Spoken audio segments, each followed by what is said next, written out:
बच्चों, कैसे हैं आप सभी? मैं आशा करती हूँ आप सभी लोग स्वस्थ एवं प्रसन्न होंगे। आज हम हमारा पाठ विद्यादान को पढ़ेंगे और समझेंगे। तो आइए इस पाठ को प्रारंभ करते हैं। ये है हमारा पाठ 2, विद्या दान। विद्यादान का मतलब होता है विद्या को दान में देना। आइए इसे प्रारंभ करते हैं। ईश्वरचंद विद्यासागर का जन्म बंगाल में मोदिन मोदिनीपुर जिले के वीर सिंह गांव में हुआ था। उसके पिता का नाम ठाकुरदास बंदोपाध्याय तथा माता का नाम भगवती देवी था। ईश्वरचंद विद्यासागर बचपन से ही अत्यंत कुशाग्र बुद्धि के थे, यानी वो बहुत होशियार उनका दिमाग था। एक बार पढ़ने से ही उन्हें कोई भी चीज याद हो जाया करती थी। वह विद्या के सागर तो थे ही, दया के भी सागर थे। यानी उन्हें पढ़ाई तो बहुत ज्ञान तो था ही था विद्या का, उसके साथ साथ वो दानी भी थे। उनके मन में लोगों के लिए दया भी थी। किसी दीन दुखी की पीड़ा वह देख नहीं सकते थे, किसी की परेशानी को वो देख नहीं पाते थे। एक बार वह बाजार में कुछ सामान लेने जा रहे थे। उसी तभी उनके पास एक भिखारी बच्चा पैसे मांगने के लिए आता है। बाबू, एक आना दे दो, भूखा हूँ, चने लेकर खा लूंगा। यदि तुम्हें एक आने से अधिक पैसे मिल जाएं, तो क्या करोगे? ऐसा ईश्वरचंद पूछते हैं उस बच्चे से। बच्चा कहता है, बाबू, तब अपने भाई और माँ के लिए खाने का सामान ले जाऊंगा और जो पैसे बचेंगे उनसे फल बेच फल लेकर बेच लूंगा। बच्चा बड़ा ही सुंदर उत्तर देता है। ईश्वरचंद जी कहते हैं, ठीक है, मैं तुम्हें 1 रुपया देता हूँ, आगे भीख मत मांगना। बच्चे, मेहनत करके कमाओ। यानी यह एक सीख ईश्वरचंद उस बच्चे को देते हैं कि बेटा, मेहनत करके खाना चाहिए, किसी से भीख नहीं मांगनी चाहिए। ईश्वरचंद ने बालक को, बच्चे को प्यार करके उसे 1 रुपया दे दिया। बालक का मन बहुत खुश हो जाता है और रुपए देने वाले उस दानी पुरुष की ओर देखते हुए वह प्रण कर लेता है कि बाबू, यानी जिस व्यक्ति ने उसे पैसे दिए हैं, ईश्वरचंद को कहता है, बाबू, मैं कभी भी भीख नहीं मांगूंगा, परिश्रम से अपने जीवन का गुजारा करूंगा, मेहनत करके अपने जीवन का यापन करूंगा। गुजारा यानी जीवन यापन करना। इस घटना को कई वर्ष बीत गए, बहुत पुरानी बात हो जाती है। एक दिन ईश्वरचंद किसी आवश्यक कार्य से बाजार की ओर जा रहे थे। उसी समय सामने से आकर एक युवक उन्हें प्रणाम यानी नमस्ते करता है। ईश्वरचंद जी कहते हैं कि मैंने आपको पहचाना नहीं। यह सुनकर, यह कहकर वो हंस देते हैं, मैंने तुम्हें पहले कभी देखा हो यह मुझे याद नहीं आ रहा। बच्चा कहता है, आपने पहचाना नहीं बाबू साहब। युवक ने ईश्वरचंद विद्यासागर के चरण छूते हुए कहा, मैं वही बच्चा हूँ जिसे आपने 1 रुपया देकर परिश्रम करने की सीख दी थी। मैंने तभी से भीख नहीं मांगने का निश्चय कर लिया और आज जो भी मैं हूँ वह आपकी ही दया से हूँ। इतना कहकर युवक ने ईश्वरचंद से अपनी दुकान की ओर चलने के लिए कहा। बच्चा ईश्वरचंद को पहचान जाता है और उनका एहसान को मानता है और अपनी दुकान में आने के लिए उनसे कहता है। दुकान पर पहुंचकर युवक ने कहा, आइए इस तरफ दुकान को शुद्ध कीजिए, यानी आप जब आएंगे तो मेरी दुकान पावन हो जाएगी, यानी पवित्र हो जाएगी। यह आपकी ही कृपा से बनी मेरी दुकान है। मुझे याद ही नहीं कि मैंने कब तुम्हारी मदद की थी, ईश्वरचंद कहते हैं। इस पर बच्चा कहता है, बाबू साहब, आप दानी हैं, दान देकर भूल जाते हैं। आप उस समय मेरी सहायता नहीं करते तो शायद मैं आज भी गली गली भीख मांगने वाला भिखारी ही बना रहता। युवक ने झुककर दोबारा ईश्वरचंद्र के पैर छुए और फिर कहा, यह सब आपके रुपए का प्रताप और परिश्रम करने की प्रेरणा देने के प्रभाव से ही हुआ है, अतः इसका श्रेय आपको ही जाता है। मैं जो कुछ हूँ वह आपकी वजह से हूँ। यह मानते हो तो तुम भी दूसरों की सहायता करके उनकी गरीबी को दूर करो।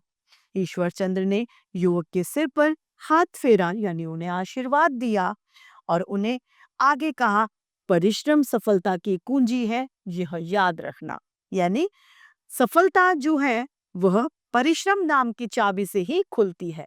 यदि आप परिश्रम करेंगे तो आप जरूर ही सफल होंगे। ईश्वरचंद केवल दयालु ही नहीं थे, वे लड़कियों की शिक्षा के लिए भी पक्षधर थे। अतः उसी के प्रचार के लिए गली गली मोहल्ले मोहल्ले घूमते और विद्यालय के लिए दान यानी पैसे एकत्रित करते थे। वो चाहते थे कि अपने देश की लड़कियां किसी भी क्षेत्र में दूसरे देश की लड़कियों से पीछे न रहें। शिक्षा के बिना हमारे देश की लड़कियां पिछड़ रही थी। अनेक कष्टों यानी दुखों का सामना करके ईश्वरचंद्र विद्यासागर ने लड़कियों की शिक्षा के लिए भी विद्यालय खुलवाए और उनमें योग्य अध्यापक रखे। विद्यादान के लिए उन्होंने नौकरी भी छोड़ दी और तन मन धन से विद्या के दान के लिए लग गए। ईश्वरचंद चाहते थे कि पुस्तकें ऐसी सरल और रुचिकर हो कि कठिन से कठिन विषय भी बच्चे को चाव से पढ़े। चाव यानी रुचि से वो पढ़ने लगे। यही सोचकर उन्होंने सारी रात बैठकर सरल भाषा में संस्कृत व्याकरण की पुस्तकें लिख डाली। उन दिनों हमारे समाज में बाल विवाह भी चलती थी। इस प्रथा को रोकने के लिए ईश्वरचंद्र ने प्रयास किए। उनका प्रयास व्यर्थ नहीं गया, यानी वो असफल नहीं हुए। पहले जिस उम्र में लड़कियों का विवाह के बंधन में बांध दिया जाता था, उस उम्र में अब वे उच्च शिक्षा ग्रहण करने लगी थी। कई लड़कियों ने विदेश में अपने देश का मान बढ़ाया। आज ईश्वरचंद्र विद्यासागर का सपना साकार हो रहा है। उनके द्वारा दिखाए गए रास्तों पर चलकर हमारे देश की लड़कियां अपने देश के या अपने भविष्य को उज्जवल बना रही। तो उस तरीके से विद्यादान पाठ समाप्त होता है। आइए इसके शब्दार्थ को देखते हैं। कष्ट यानी दुख, गुजारा अर्थात निर्वाह, प्रसन्नता यानी खुश होना, शुद्ध यानी साफ, मदद यानी सहायता, मेहनत अर्थात परिश्रम, एक साथ यानी मिलकर, रिवाज अर्थात रीति, बेकार अर्थात अवशेष। अब है हमारा अभ्यास कार्य, जिसमें पहला आता है मौखिक। का विद्यादान किसे कहते हैं?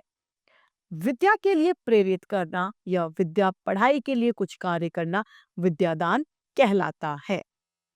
ख ईश्वरचंद्र जी का जन्म कहाँ हुआ था? ईश्वरचंद्र जी का जन्म बंगाल में मोदिनपुर जिले के वीर सिंह गांव में हुआ था। ग बालक ने किससे भीख मांगी? बालक ने ईश्वरचंद्र जी से भीख मांगी थी। घ हमें परिश्रम करना चाहिए या नहीं? यदि हाँ तो क्यों? हमें परिश्रम करना चाहिए। हाँ, क्यों? क्योंकि परिश्रम ही सफलता की कुंजी है। मेहनत ही सफलता की कुंजी है। यदि हम परिश्रम या फिर मेहनत करेंगे तो हम अपने लक्ष्य की प्राप्ति अवश्य करेंगे। अतः हमें परिश्रम करनी चाहिए। ड ईश्वरचंद्र विद्यासागर जी ने बालक की क्या मदद की और क्यों? ईश्वरचंद्र विद्यासागर ने बच्चे को 1 रुपए देकर उसकी मदद करी, तथा वह इसलिए की क्योंकि वह बच्चा आगे भीख ना मांगे। अब है हमारा लिखित अभ्यास। इसका प्रश्न क है, ईश्वरचंद जब बाजार जा रहे थे तब क्या हुआ? ईश्वरचंद जब बाजार जा रहे थे तो उन्हें एक व्यक्ति मिला जिन्होंने उसे झुककर प्रणाम किया। बालक को ईश्वरचंद्र ने कितने पैसे दिए? बालक को ईश्वरचंद्र ने 1 रुपया दिया। बालक ने पैसे लेकर क्या निश्चय किया? बालक ने पैसे लेकर यह निश्चय किया कि वह कभी भी अब भीख नहीं मांगेगा। घ ईश्वरचंद्र जी के चरण छूकर युवक ने क्या कहा?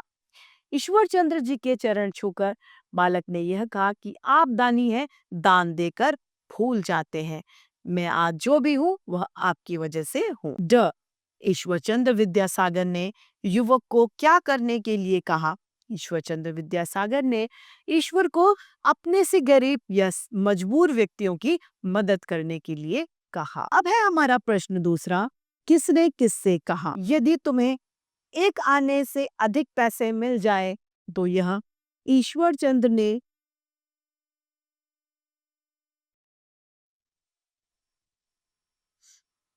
बालक से।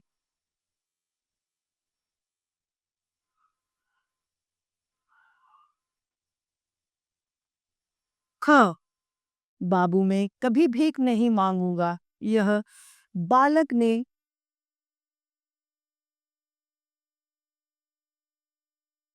ईश्वरचंद्र से।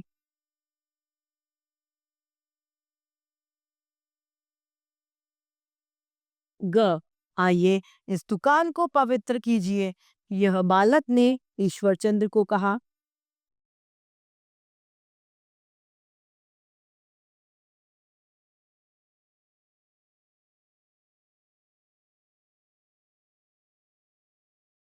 घ बाबू 1 आना दे दो, भूखा हूं, यह बालक ने ईश्वरचंद्र से कहा।